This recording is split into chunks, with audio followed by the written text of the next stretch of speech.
I locked my sister's 6-year-old son in the bathroom for an hour after he went completely wild. Now she's furious and won't talk to me. Last weekend, my sister, 26F, asked me, 28M, to watch her 6-year-old son, Ryan, for a few hours while she ran some errands. I'm not really comfortable around kids, but I agreed because it was just for a short time. I thought, how hard could it be? Plus, I figured it would be a good chance to spend some time with my nephew, even if I wasn't exactly an expert in handling kids.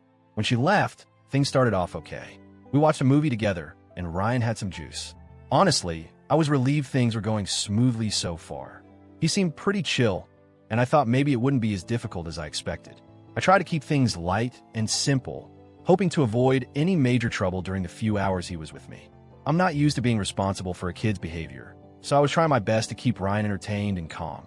It was clear from the start that he had a lot of energy, but as long as he was sitting still watching the movie or sipping his juice, I thought I was in control.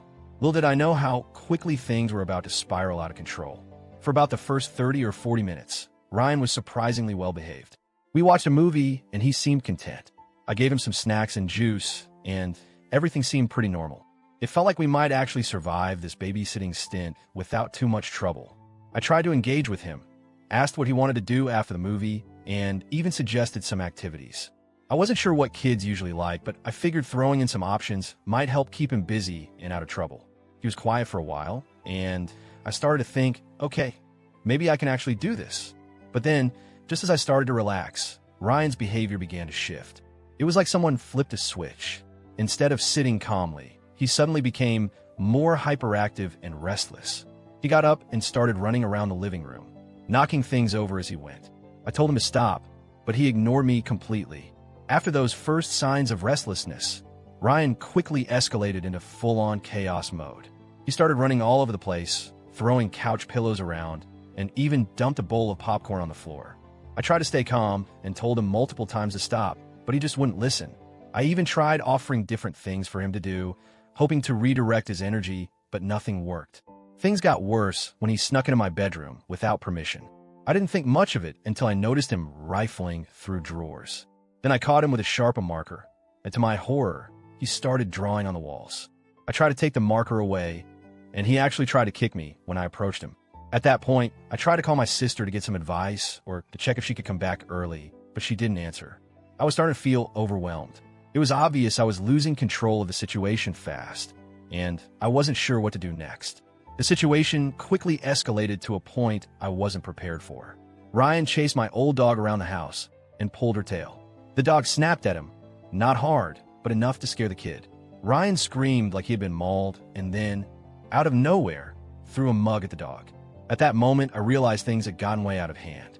I was worried about the safety of my dog, my stuff, and honestly, my own safety too. Ryan's behavior was getting more aggressive and unpredictable, and I didn't know how to calm him down. I didn't want to hurt him or scare him, but I felt like I was losing all control of the situation. Feeling overwhelmed and not knowing what else to do, I decided to put Ryan in the bathroom. I told him he needed to sit there and take a break until he calmed down. I locked the door from the outside, not because I wanted to punish him, but because I didn't feel safe leaving him loose in the house after everything that had happened. At first, Ryan screamed and cried, but I sat outside the door and talked to him every few minutes, trying to reassure him that he wasn't in trouble, just needed to calm down. After some time, he stopped crying and got quiet. I figured it was safer for everyone if he stayed there for a little while. I then went to clean up the mess he had made in my bedroom and checked on the dog.